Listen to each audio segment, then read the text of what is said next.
Olá!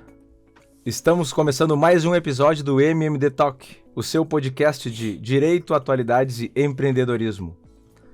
Eu sou o Gustavo Marques, sócio do MMD Advogados e partícipe dessa mesa do MMD Talk. MMD Advogados, @MMD_advogados. E explicando um pouco mais sobre a nossa sigla, Marques Matos da Loma Advogados. Acessa o nosso Instagram, conhece um pouco mais sobre a nossa história. Aqui na nossa bancada hoje comigo... Eu, a Renata, advogada do MMD Advogados, e tu me encontras no Instagram, @RenataMdrer. E eu, Jaime Matos, advogado sócio do MMD Advogados, e tu me encontras no Instagram no @jaime.dematos. Estamos a cada 15 dias aqui com vocês, no Spotify e no YouTube, e gravando sempre em oferecimento a Bruno Schneider UB, @Bruno Schneider UB e @Nabai Studios. E conosco, novamente esta noite de patrocínio, Dacta Soluções em LGPD. Acesse o Instagram Dacta LGPD e saiba mais sobre a Lei Geral de Proteção de Dados. Malhete, assessoria em leilões e imóveis. Acesse o Instagram, @malheteleilões, e tenha informações sobre como comprar um imóvel com até 50% do valor de mercado. vamos colocar os arrobas dos nossos patrocinadores, dos nossos apoiadores ali, e confere lá. Essa noite vamos falar, ou este dia, ou esta tarde, iremos falar sobre o Dia do Colono e Motorista. Isso, que originalmente se comemora no dia 25 de julho, uma semana após este episódio ir ao ar. Exatamente, este episódio vai vai ao ar ser originalmente hoje... dia 19 de julho. E tu tem compromisso hoje, Guto? Não, Não? porque nós estamos jogando na terça. Ah, você joga na terça, tá bem. Tu sabes que eu vou ter compromisso dia 26 de julho, logo depois do dia comemorativo. Eu e o meu amigo Chico Oliveira vamos largar pra fronteira com os outros. Vamos pra Argentina, então aproveitem aqui porque vai estar frio. Vai estar frio? Vai estar frio. Tá certo, mas vamos fazer o que na Argentina? Assistir um torneiozinho de pádel. Trazer vinho? Trazer vinho. Ah, foi pro pádel, abandonou o futebol, né? Ah, sim. Começou bem e degringolou. Não. Tamo ali, né? Tamo ali. Só tô pela segunda etapa daquela frase profética. Tá certo. Eles estão fora. De novo. Vamos ver, hein? Sobre esse nosso episódio comemorativo ao Dia do Colono e Dia do Motorista, o que nós temos a dizer, Jaime? Cara, a primeira coisa que eu acho que a gente tem que trazer aqui é a origem de por que existe essa data, né? Vamos lá. O Dia do Motorista, ele é comemorado nessa data por conta de São Cristóvão, que é o santo protetor dos motoristas. E já o Dia do Colono, ele é comemorado porque foi no dia 25 de julho, em específico em 1824, que desembarcaram em São Leopoldo os primeiros colonos alemães que emigraram da Alemanha, obviamente, né? E então, se a gente fizesse uma conta rápida, estamos comemorando 199 anos da colonização alemã aqui no Rio Grande do Sul. Ano que vem, então, provavelmente vai ser uma festança gigantesca. Haja chopp. Um barril de chopp. Um grande Kerb. Um grande Kerb. Mas falando sério, tia, eu acho muito importante a gente tratar desse tema aqui, em homenagem aos colonos, principalmente, por conta da importância que eles tiveram aqui na economia do Rio Grande do Sul, né? Eles representam a base da indústria, por exemplo. Em São Leopoldo ali iniciou, por exemplo, a indústria sapateira, com artífices que vieram da Alemanha e começaram a desenvolver o seu trabalho como artesão de sapatos ali em São Leopoldo. Por exemplo, a região de São Lourenço do Sul, um pouquinho depois, ali em torno de 1853, 54, colonizada por pomeranos. E ali foi muito importante toda a agricultura que começou ali naquela região com os colonos pomeranos e também pescadores, porque lá na região da Pomerânia, de onde eles vieram, é uma região litorânea e eles eram pescadores. E como São Lourenço está localizado na beira da Lagoa dos Patos, muitos pescadores se formaram a partir dessa origem. Muito interessante. Mas assim, eu acho que é importante também trazer aqui para as pessoas que não é só uma colonização alemã ou italiana. A gente tem que pensar um pouquinho antes, talvez, que os primeiros colonos do Brasil, efetivamente, são os portugueses. Os portugueses colonizaram o Brasil, porque aqui no Brasil existiam índios, que eram os nativos da região, né? E se formos trazer um pouquinho mais para trás, ainda talvez nós tenhamos que dizer que também são colonos, porque são originários da Sibéria, isso lá, muito bem lá para trás, que fizeram migração na época que... Bueno, mas não vamos adentrar tanto. Fomos longe. Fomos muito longe, né? vamos voltar um pouquinho mais para frente. O que tem nessa erva? Bueno. Então, cara, os portugueses foram os primeiros colonos aqui. E qual é a importância disso? Nossos costumes, a nossa culinária, até a própria justiça, muito baseada na colonização portuguesa. A nossa arquitetura, tudo isso baseado na colonização, que é, na verdade, uma forma de povoar. As pessoas migram, povoam e exploram uma terra estrangeira. Então os caras saíram lá de Portugal, que era a terra originária deles, e vieram aqui para o Brasil para explorar e para povoar essa terra. Esse é mais ou menos o conceito de colonização. Mas trazendo aqui para mais perto aqui, por conta dessa questão do dia do colono, efetivamente, a colonização alemã, ela tem uma importância gigante para a nossa economia, né? Como eu já disse antes. A própria nossa cidade onde nós estamos, de Lajeado, é colonizada por alemães. E é muito interessante, muito bonito de ver assim o empreendedorismo, o dinamismo dessas pessoas. Porque quando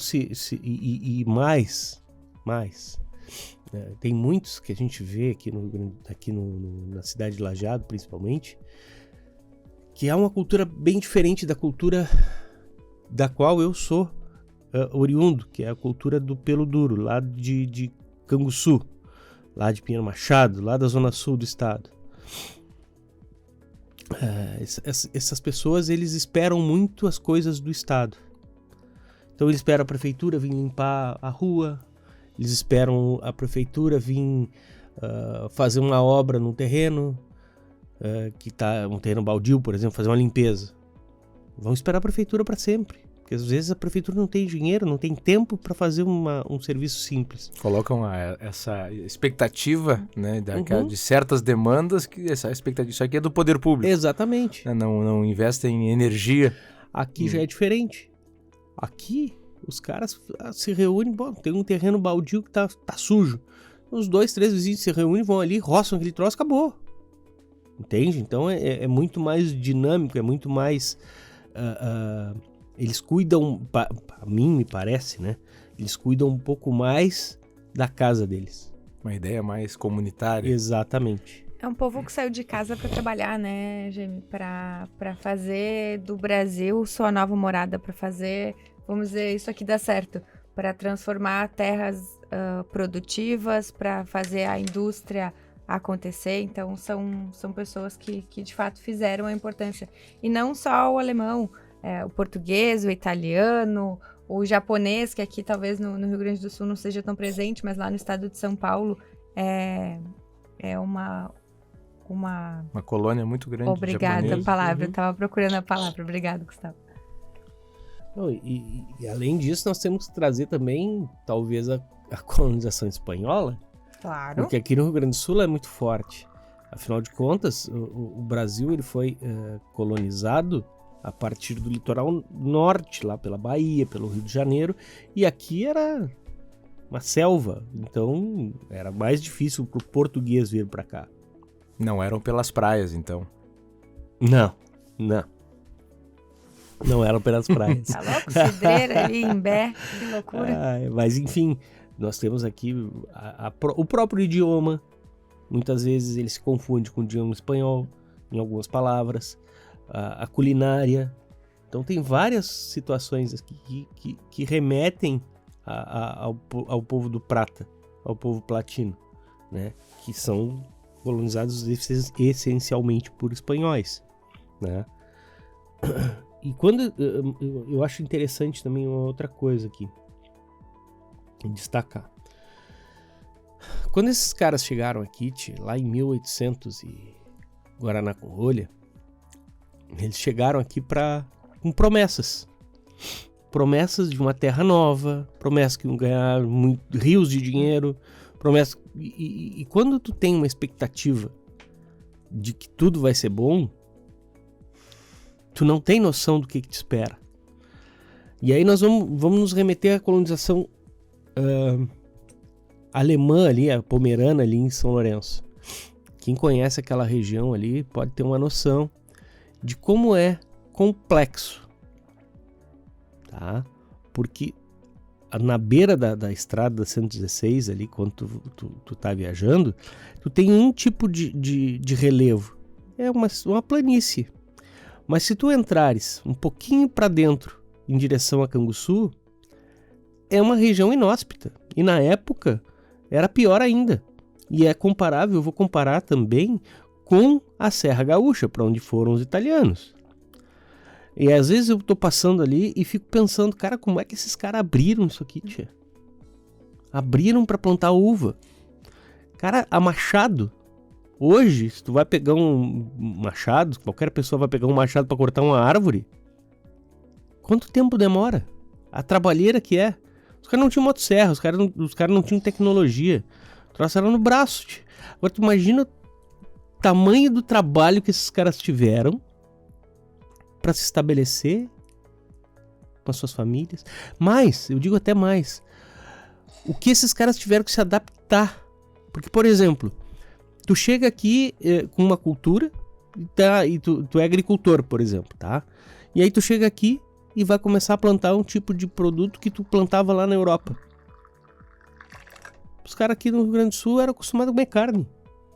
Quem é que vai comer um legume, por exemplo?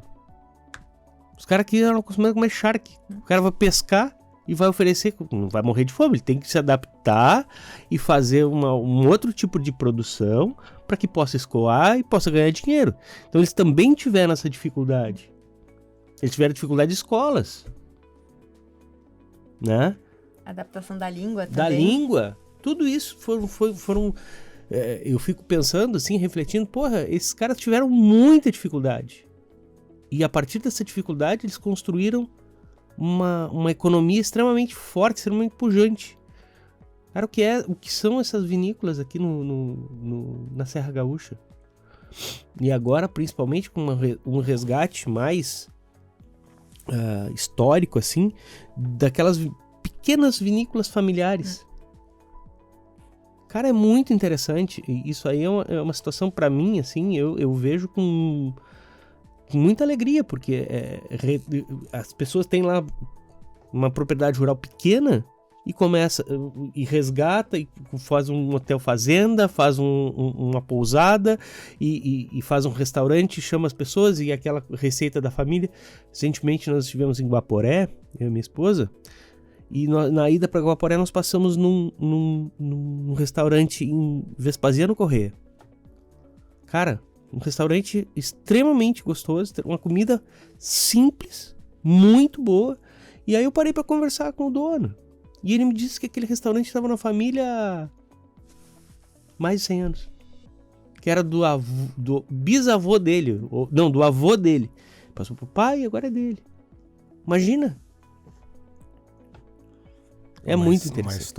Uma história longa, né? Longa, rica. E como tu disse, também está começando a se valorizar mais isso recentemente. Exatamente. E as pessoas da cidade também estão valorizando, porque não adianta nada o cara fazer lá o restaurante de 100 anos da família, a vinícola pequenininha, com as histórias familiares, e as pessoas não irem. E isso parece que está havendo um resgate em relação a isso, que é muito interessante. Bacana de ver.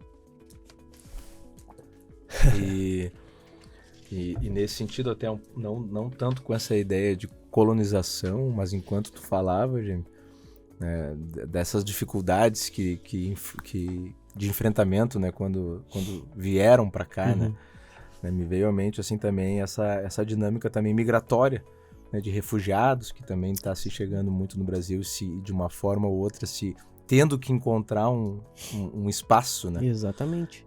Enfrentando suas dificuldades. Os colonos modernos, vamos colocar assim. Colonos modernos. Estão tendo que enfrentar suas dificuldades aqui de buscar um espaço, né? Esses dias eu estava na academia e aí tinha uma menina falando em espanhol. Cara, interessante. Eu perguntei para ela de onde ela era. Eu queria da Venezuela. Aí tem haitianos que trabalham ali na região de Estrela, vários haitianos. A minha mãe... Ela trabalha com alfabetização, trabalhou por muito tempo com alfabetização de adultos e ela voluntariamente dá aula hoje para afegãos, né? Aula de português para afegãos, trabalhando num conceito também de alfabetizar na nossa língua afegãos que vieram para cá em função de condições de guerra e que tem suas dificuldades também de se encaixar assim aqui, né? Claro. Profissionais de medicina, advogados, né, que não conseguem ser facilmente recebidos aqui dentro de uma dinâmica profissional, né, como eles exerciam lá. Tem um outro cidadão que eu conheço ali de Estrela, agora vem a ver algumas pessoas que tem um médico cubano, ele veio pelo programa Mais Médicos, se fixou em Estrela, casou, nunca mais vai voltar.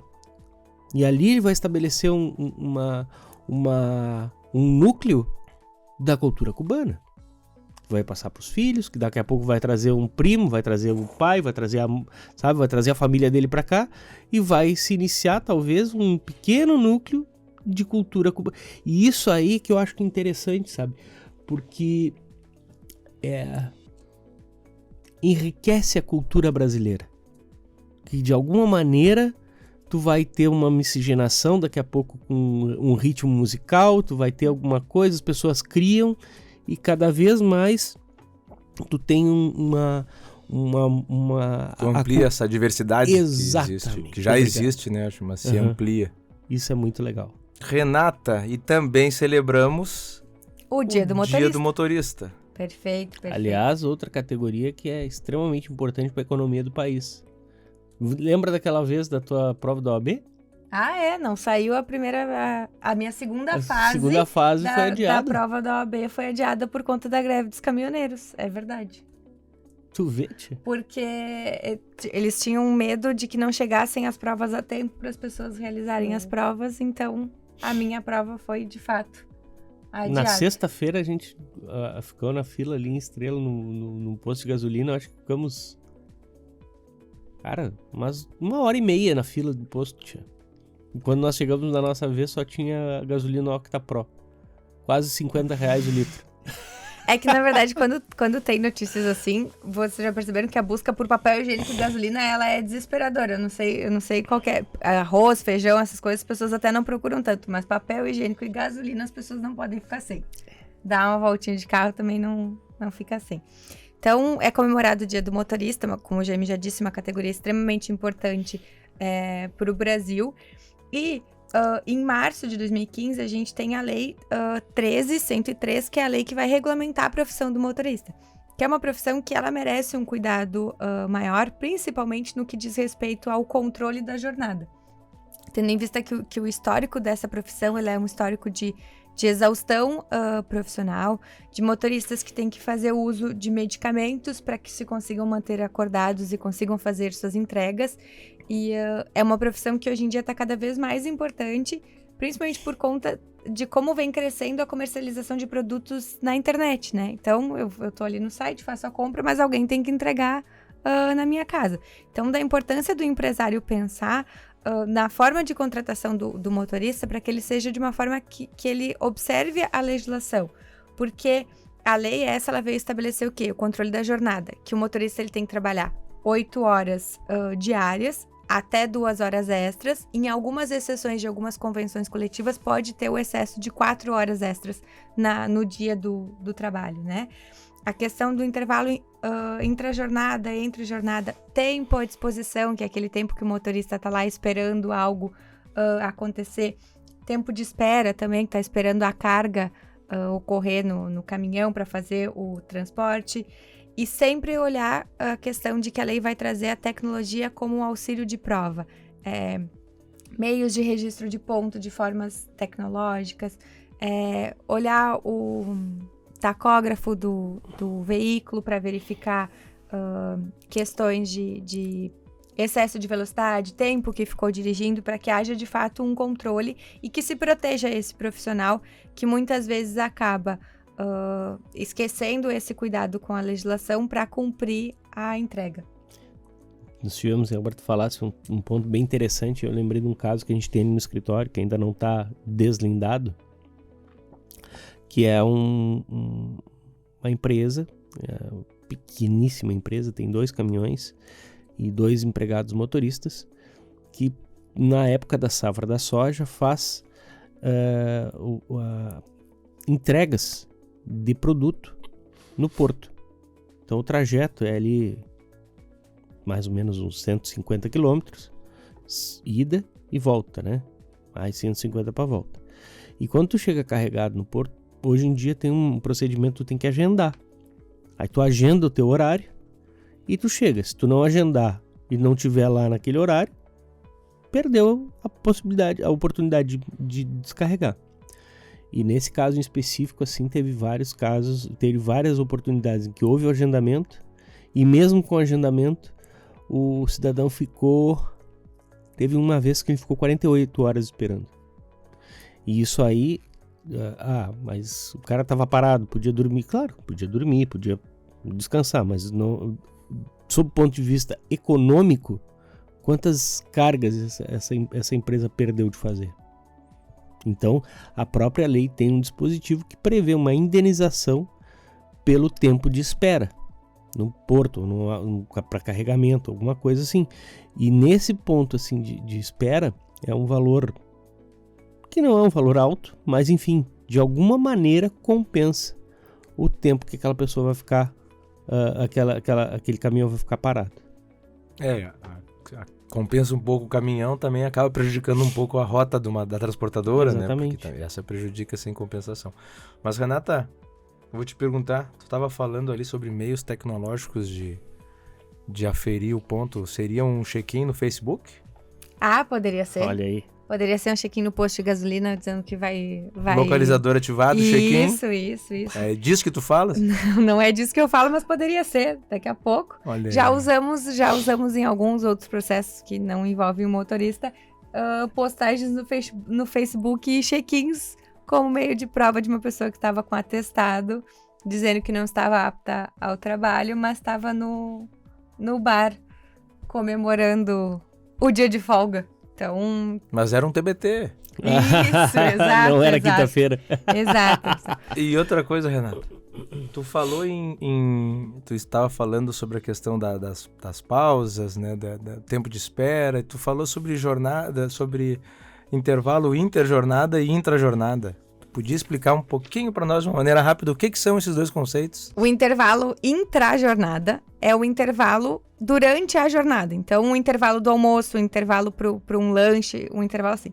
O intervalo entre jornadas é entre uma jornada e a outra. É o repouso que eu vou para casa descansar para dormir, é o repouso maior. Ele é um repouso para o descanso, vamos dizer assim, maior. É quando o interjornada ele não está na jornada de trabalho, né? Isso. Ele está fora. É o intervalo entre uma jornada e outra jornada. Como padroeiro, né, dos motoristas, temos São Cristóvão. Eu não vou contar aqui toda a lenda, né, que originou essa condição ao São Cristóvão de ser padroeiro dos motoristas, mas vou pegar um resuminho sobre ela que é bem bacana. Né? Um gigante, né, que seguindo ordens reais, passou boa parte da vida procurando o diabo e depois viu que não poderia ser dessa forma, depois passou outra parte da vida procurando Cristo, também percebeu que não deveria agir dessa forma, e até que ele encontrou um eremita que sugeriu para ele: vai lá e constrói uma cabana nas margens daquele rio. E o gigante foi lá e construiu uma cabana às margens daquele rio, que era um rio perigoso, um rio bem... Qual é a palavra de rios perigosos? Caudaloso. Não caudaloso, um rio bem agitado. Vamos deixar assim. E assim ele fez. E o bom gigante ficava ali na beira do rio auxiliando aqueles que gostariam de cruzar o rio. Até que um dia ele recebeu um menininho que pediu a ele para ajudar ele a atravessar aquele rio. Ele botou o menininho nos ombros e foi atravessando o rio. E aquele menininho foi ficando pesado, e ele com grande dificuldade conseguiu cruzar o rio e levar o menininho para o outro lado do rio. E nessa dinâmica da lenda, né, aquele menininho seria Jesus Cristo, que ele finalmente encontrou, e o peso que ia aumentando ao longo desse trajeto, né, seria o peso do mundo, que ele estaria carregando junto. E a partir dessa lenda, São Cristóvão ele é invocado como padroeiro dos barqueiros, dos peregrinos, dos viajantes e dos motoristas, que tem que acompanhar e fazer este trajeto, originalmente num rio, e que teve um espectro um pouco ampliado. Interessante. Tá vendo só? Só para te lembrar, só para te comprovar aqui, ó.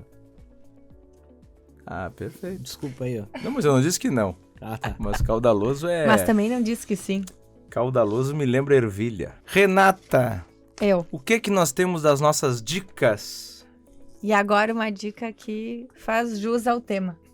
Eu vou Finalmente! Viu que legal? Eu vou pedir desculpa pela pronúncia que eu vou proferir em alemão, porque provavelmente vai estar errado.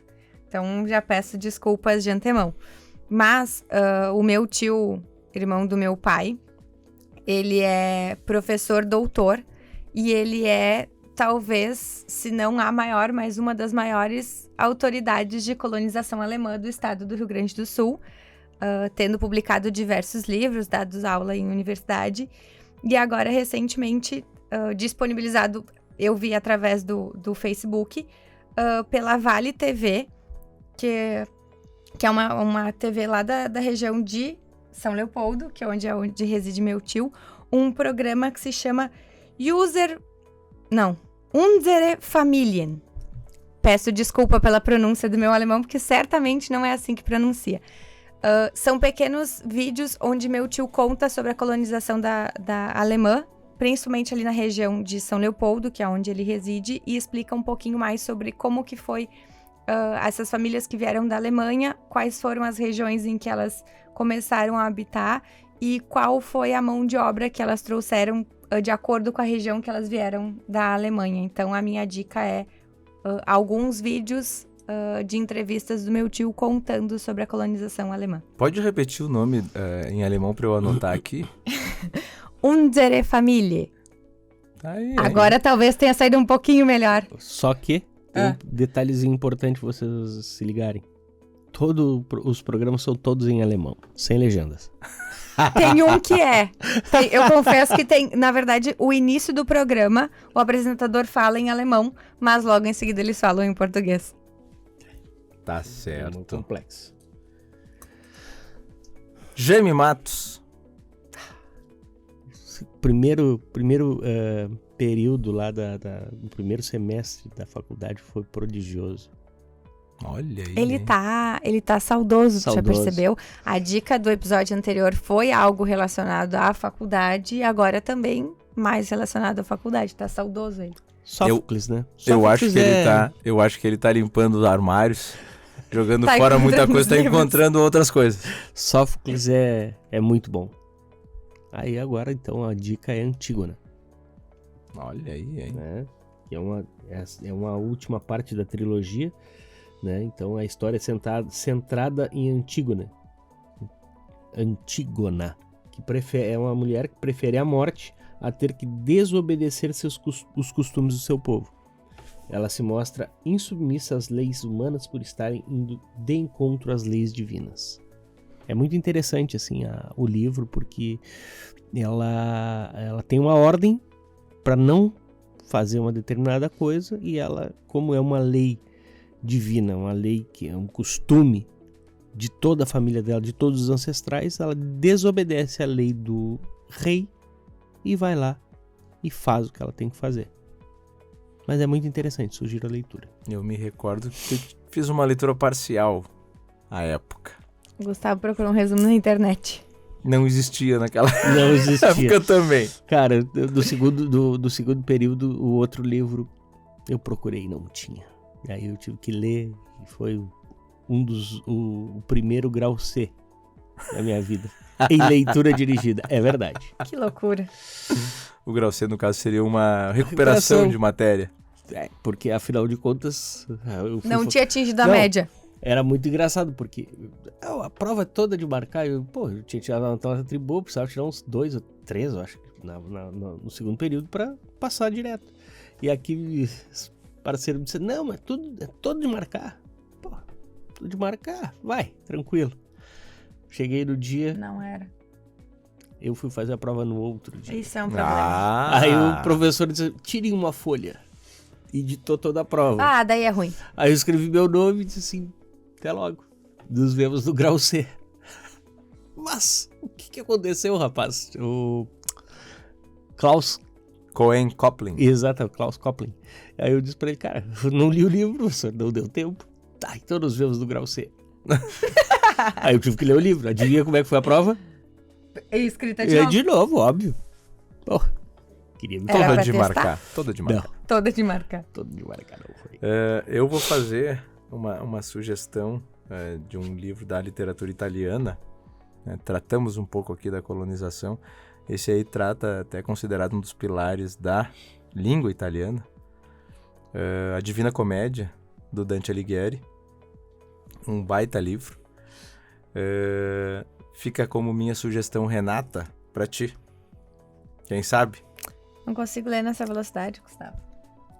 Esse eu não li. É bom. É bom. Este foi mais um episódio do nosso MMD Talk. Espero que tenhamos conseguido de alguma forma fazer alguma homenagem a estas duas categorias tão importantes aqui do nosso país. E encontramos vocês daqui a 15 dias. Valeu! Até mais. Fraterno abraço aí, gurizada. Até mais. Ah, e não se esqueça de curtir, compartilhar e se inscrever no canal. E não se esqueçam, hein? Use casaco, Jaime Matos, com aquele frio, aquela friaca. Tá pronto daqui pra Mendoza. Por isso ele tá assim. No próximo episódio contarei as histórias. Meu Deus. Tchau.